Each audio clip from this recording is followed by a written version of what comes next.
You're watching Saturday Anime on the Sci-Fi Channel.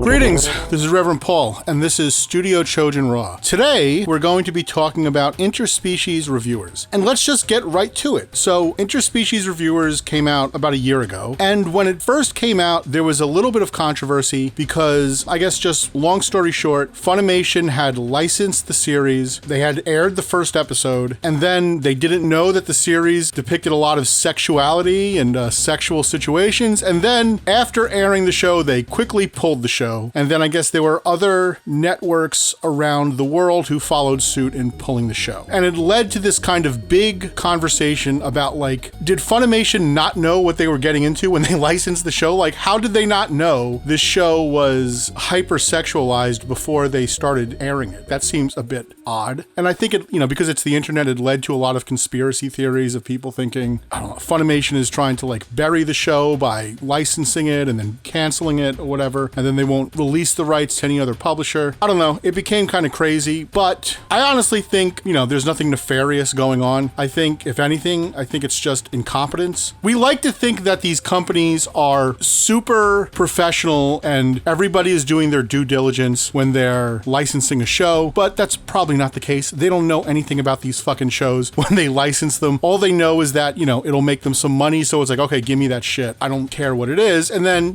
ultimately that leads to buyer's remorse, where you get something and it wasn't exactly what you thought it would be. So I mean, I think this is just a case of somebody just not doing their research and not really caring till after the fact, and then somebody probably said to them, hey, this show's fucking got too many fucking bouncing anime girl titties in it, we can't show this shit, so they pulled it. The good news is that the show has been picked up by Critical Mass, and they will be releasing a box set this year. So if anybody tells you, I've seen this on Twitter, where there are people spreading this conspiracy theory that Funimation is keeping the rights to Interspecies Reviewers and not giving it up to anybody because they just don't want the show broadcast in America at all. And that's bullshit. Funimation doesn't have the rights to Interspecies Reviewers anymore. Critical Mass has the rights now, and they will be releasing a box set this year. So, with all that out of the way, let's talk about Interspecies Reviewers, the show. Interspecies Reviewers, like a lot of these shows I've been talking about recently, takes place in kind of a JRPG universe. And there are all these fantasy-esque characters. So, the main characters of the show are Stunk, who is a human character, and he has a sword, so he's almost like like a knight character. And then you have Zell, who is an elf character, and he's a magic user. And then there's another character named Krim, who is an angel. And I guess what's important to point out is that Krim is intersex. Krim has both male and female organs. And you're probably saying, why are you telling me this? How is this relevant to the JRPG fantasy story? It will become relevant later, so trust me, I'm not just being a weirdo pointing this stuff out. So you have these three kind of band of heroes, and they are not your typical JRPG heroes because they don't spend their time going on quests, getting gold, or fighting witches and warlocks or fucking orcs, whatever. They mainly spend their time in a bar, drinking, hanging out, and when they're not doing that, they are spending their time visiting all the different brothels that exist in this fantasy universe. And each brothel is inhabited by a different fantasy species. So you have brothels that have minotaur girls, you have brothels that have elf girls, you have brothels that have slime girls, and so on and so forth. And our band of misfit heroes take it upon themselves to say, hey, look, there are all these fucking hot chicks in this world and all these fucking brothels in this place. Where is a dude to begin? Where are you to begin with the fucking buffet of babes that lay before you? So our brave heroes take it upon themselves as their civic duty to review each brothel, so the people of this fantasy world can make an informed decision about which brothel they'd like to frequent. And thus we have the title of the show, the Interspecies Reviewers. The first thing to probably say is that there's not really much of a plot. There's not much of a plot. There are no twists. There are no turns. If you watch one episode of the show, you've seen it all. But don't take that as a slight, because Interspecies Reviewers is actually one of the most brilliant shows I have seen in a while. But I will get to more of that later. So with that said, if you are looking for a traditional fantasy style story, you will not be getting it here. This show is basically it's very formulaic in the sense that you have these three characters, and sometimes they're joined by another character who's in the bar. So sometimes in the bar, there's a beast guy. He's like a half man, half wolf named Bruce. There's a character named Kancharu, who's like a halfling. There's a Lamia character. He's like a snake man. His name is Narugami. And we have our main three heroes, and then they'll go to a brothel, and then they'll be joined by a fourth random person, whoever happens to be with them in the moment. So the formula of the show is pretty straightforward. The characters are hanging out in the bar, chilling out, getting fucking loaded, going, you know, what kind of fucking chick do you want to bang tonight? And then they're like, hey, how about a fucking mushroom girl? And they're like, sounds fucking awesome. Let's do it. That's what they do. And that's how every episode plays out. So if you are looking for a deep story with characters that are multi-dimensional, you are looking in the wrong place. You will be sadly disappointed. The characters are very likable. They are very likable, and I can't say that they're one note, even though like they kind of are one note, but they feel like real people. They do feel like dudes who would hang out together and do this shit, even though there's not a lot of range in these characters. I think the character with the most dimension is the character Krim. Krim serves as the audience's point of view character. Krim is kind of our gateway into this world where he doesn't fully understand it. I mean, he's an angel who comes from heaven, so he's not super familiar with the world that he's existing in. Oftentimes, he serves as the vector by which the structure of the world is explained. I mean, he has a reason for existing in the story, but I also think Krim is the character that has the most conflict about him because he's an angel character and he's engaging in all these salacious behaviors with the other characters. He's almost like a wholesome version of Ichi from Ichi the Killer, where he is engaging in all this debauchery, but he's also kind of ashamed of himself for doing it. So at the core of this character is conflict. He's a conflicted character. Now, I mentioned earlier that the character Krim is intersex. He has both male and female sex organs. I mean, you can look at that almost as a reinforcement of the duality of the character and the conflict within the character, but I think that would be generous. Honestly, I think the reason the character is intersex is because he is the only character out of the three main characters that is bisexual, and I feel like because the show is so male-centric, it's so like male heterocentric, that, I don't know, the creators felt a need to justify why this character is bisexual, so it's like, oh, well, he has, you know, male and female sex organs, so he likes to get it on with everybody. That does feel like a little bit of a cop-out. I mean, you should have just made the character bisexual, but I mean, okay, he's androgynous, he's an angel. I mean, I guess it makes sense, but like I said, it does feel like a little bit of a cop-out. Another character I think is a highlight of the show is the character Madri. She's the bird maid that works in the bar that the characters hang out in. She's almost like a cute version of Siren, the demon bird from Devilman. But she is a very likable character, and she's really the only thing the show has in regards to a female lead. But I think she's really fun, and I like the way she interacts with the other characters. Even though the other characters, the male characters, Stunk and Zell, it is kind of interchangeable. They all just want to fuck Madri, and you know, it's basically just her getting offended and punching them. But it's funny, it works, and the Madri character is really cool, and I think she's one of the highlights of the show. So the short review would be, if you're looking for an incredibly deep story, if you're looking for a lot of twists and turns, if you're looking for a bad guy, if you're looking for action, this is not the show for you. Who is this show for? Well, this show is almost like, it's like Rule 34 in anime form. The creation of the show had to be by somebody who was like sitting around and watching the 7th voyage of Sinbad and saw the fucking Cyclops monster and was like, you know, if that thing had tits, I would totally fuck it. It's basically the point of this show is to create this bevy of sexy monsters. So you have like a sexy Cyclops, a sexy Golem, a sexy slime girl, a sexy mushroom girl. This show is just a collection of sexy fucking monster chicks. But there is more there. There is method to the madness. What makes this show brilliant, and what I think is really incredible about this show, is that this show is an exercise in world building. There is no story in terms of like a linear story. But what this show is about is fleshing out this world. So you have all these different brothels, and they call the girls succubuses for some reason. All the monster girls in the show are called succubuses, which is weird because there are actual succubuses in the show.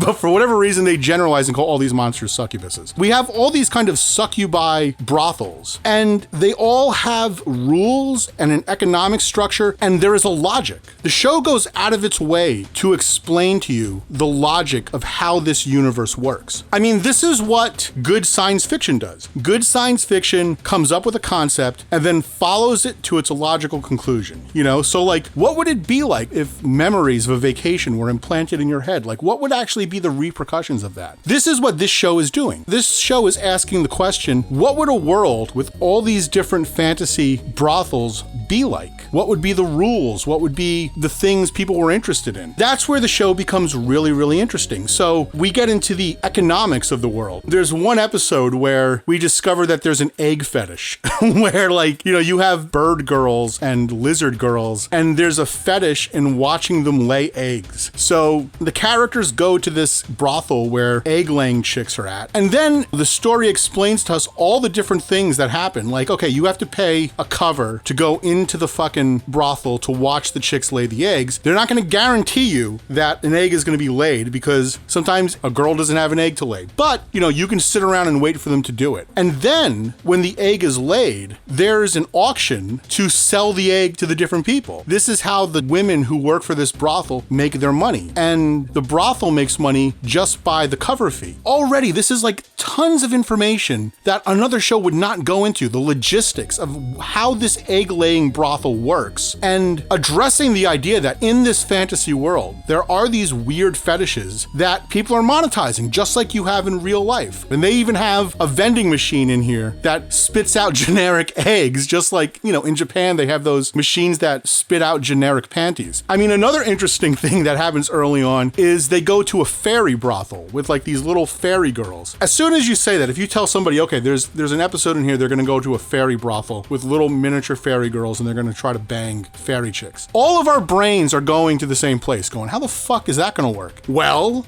you know, this show is going to answer how that works. If you go to the fairy brothel, you are going to meet, you know, the woman at the desk, and she's gonna measure your wang and see if they have chicks that can accommodate your wang. If they can, awesome. If they can't, take your business elsewhere. And that's where like the intrigue of this show comes in. And a lot of the comedy comes in there too. And you kind of get down to the meat of what this show is actually about. And it's about building this index of fantasy women. And that's such an original idea. I mean, I guess it's almost like Pokemon, where like, you know, discovering the different Pokemon and all their different abilities and their different weaknesses. But I feel like the show is taking that idea a step further, where we are building this fantasy world of all these different women, and we're explaining all the different rules of these brothels and the logistics of how these brothels would need to work. The amount of thought that went into this show is really incredible. And the show even manages to like explain the politics of the world, where the characters go to a demon brothel, and then we learn that demon girls are obligated by contracts, and you have to be very careful about how you word your contract with a demon girl, because your experience can go one way or the other. After we get that information, we then find out that this is why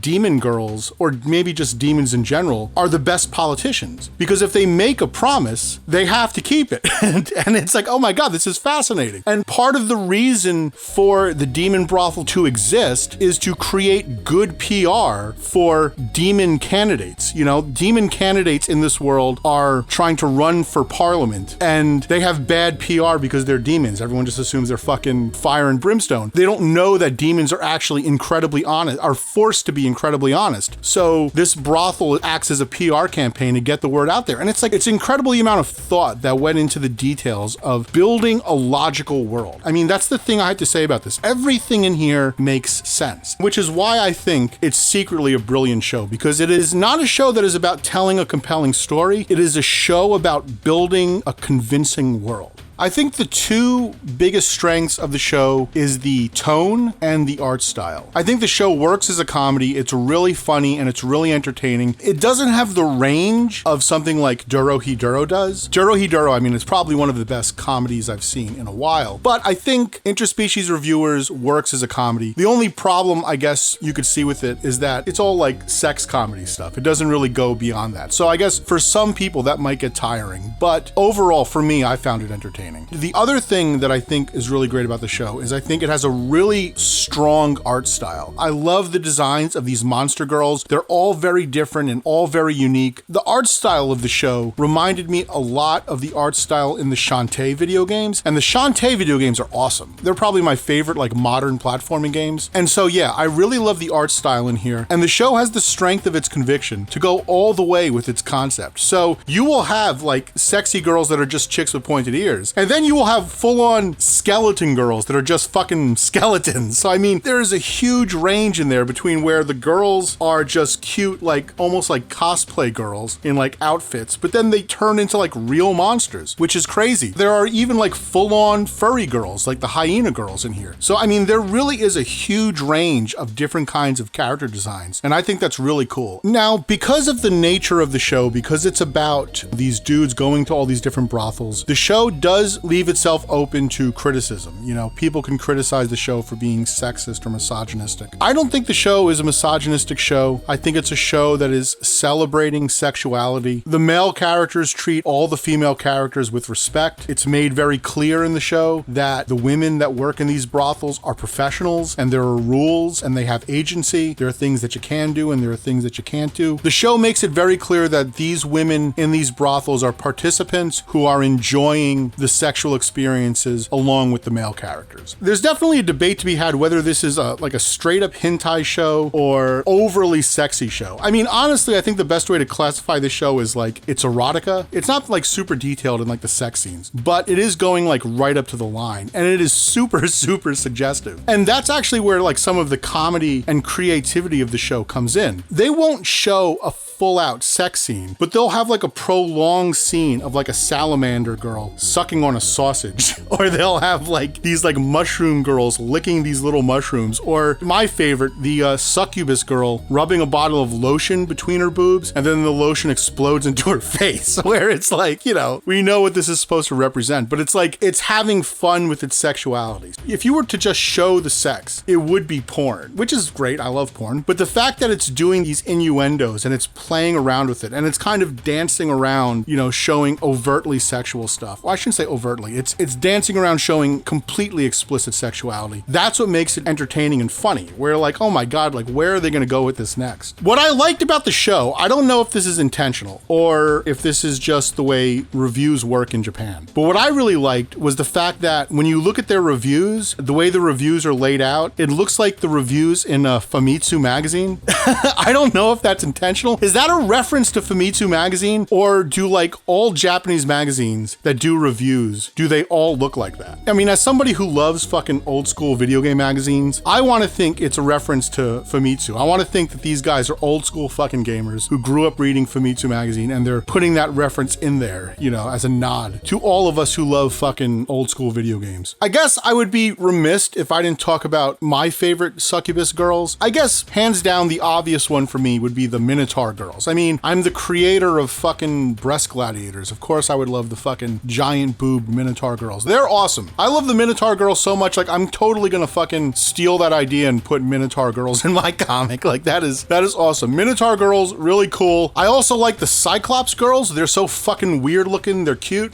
That's one of those things too. Like who would have thought of a fucking sexy Cyclops? It's a crazy idea, but I really like the Cyclops girls, and I like the Alcohons. The Alcohons are fucking crazy. What makes the Alcohons cool, at least from my perspective, is that like if you're gonna throw a party, there's basically three things that you need. You need booze, you need chicks, and you need grub. And okay, with the Alcohons, you got all three. You got hot chicks, you got booze, and presumably there's, you know, food in the establishment. So like that sounds awesome. The only thing that sucks about the Alcohons is that it seems like there's so much booze in that place that you drink to the point that you fucking black out and you're useless. But I mean, like, look, if you're a professional drinker, if you are a professional partier and you know how to rock the party and hold your alcohol, you know how to drink and still perform later on in the evening. So I mean, I think the Alcohol brothel sounds like it might be a pretty cool place to fucking hang out. It just needs good tunes, and that'd be fucking awesome. So I think that's all I have to say at the moment about Interspecies Reviewers. If you're somebody looking for a deep story or nuanced characters, or you're turned off by the idea of sex comedies, then this is a show that is not for you. If you're somebody who loves bouncing anime titties, if you're somebody who loves loads of fan service, and if you're somebody who just loves how ridiculous anime can be sometimes. If you love crass comedies, crude comedies, I think this is a show you're really gonna like. I enjoyed the show. I thought it was a lot of fun. I'm looking forward to checking out the manga. It does feel like the show is alluding to a little bit of the story with the Archmage Demia and the kind of plan she's got going on. I feel like that's something that might be explored more in the manga, so when I start doing the Studio Chojin manga reviews, I think I'm definitely going to check out the Interspecies Reviewers manga. So yeah, that's all I got to say. So moving on. Now is the part of the show where we read emails from the audience. And this week's email comes from SS. And SS writes, "Hey Reverend Paul, I had a suggestion which, had I considered at the time, I would have suggested it over Bubblegum Crises Tokyo 2040, which I picked because it's an old ultra-violent anime off the top of my head I thought you'd be interested in. I don't know a lot of them, and I only knew that one because it aired on Adult Swim and sometimes freaked me out when I was little. It might be a good show, but I'm not really that interested at the moment. There's this one anime I heard of, which I think, considering your interests, might also be right up your alley. The show is called The Gregory Horror Show.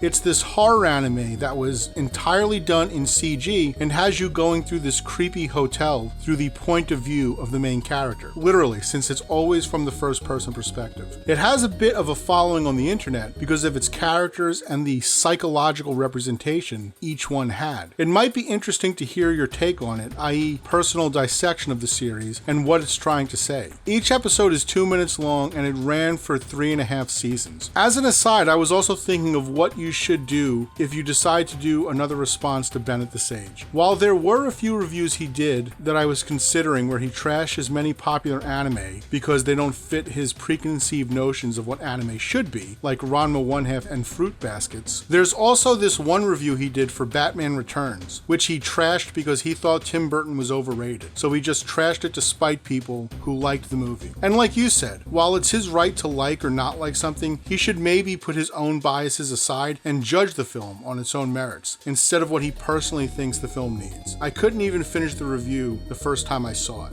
As another aside, I know that's clearly not anime, I just feel like that's more evidence of his stupidity worth lobbying against. So yeah, hopefully this email wasn't too long.